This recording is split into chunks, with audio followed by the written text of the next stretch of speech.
Thank you so much. Thank you all for being here and for being patriots. You know, this election is not about Democrats and Republicans. This election is about whether we are a secular nation or are we one nation under God. And you know, it was a long time ago, but Benjamin Franklin, when he came out of that Constitution Hall after vigorous arguments over how our nation was going to be run, he was asked, "Sir, what do we have here? A monarchy or a republic?" And he said, "A republic, if you can keep it." We've kept it for 240 years, but we're as close to losing it right now as we have ever been at any point in time.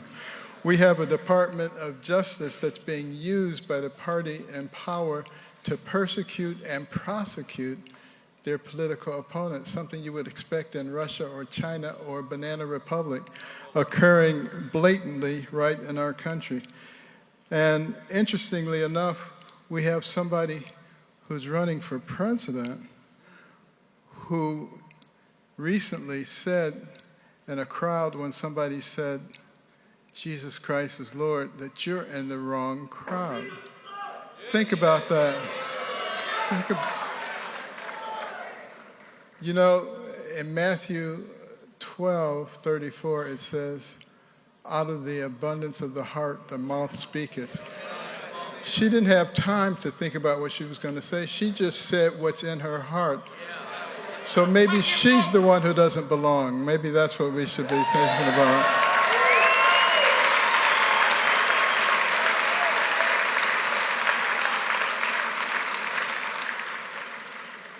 You know, the other thing that's very disheartening right now is you hear the term frequently, disinformation.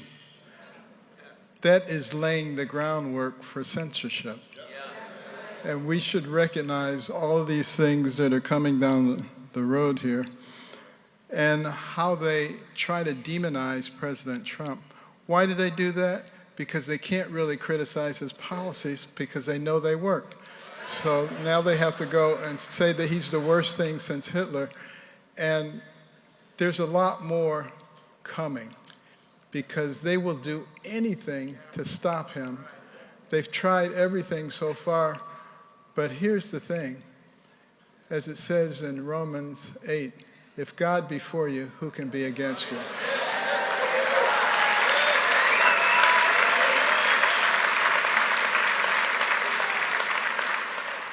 And all of us at this time just have to have the courage to stand.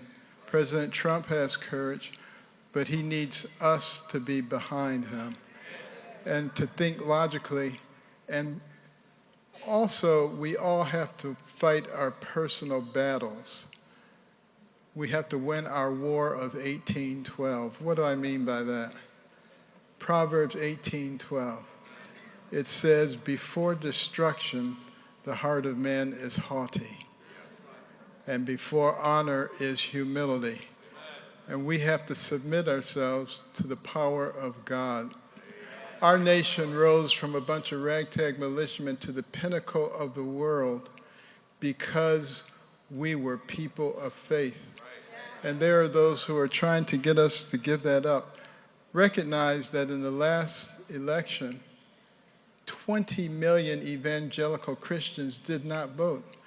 And most of the close elections in the swing states were determined by thousands of votes, not millions of votes.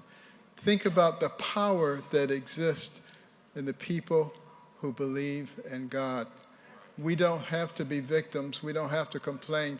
We can absolutely control the direction of our nation, but we have to get involved to do it and recognize that we have a responsibility. Now, I know there are a lot of Christians who say, both sides are corrupt and I don't want to be involved in a corrupt system. I don't want to have to choose between the lesser of two evils.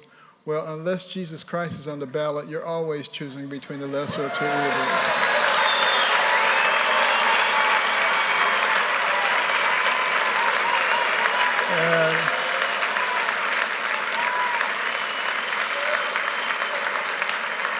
And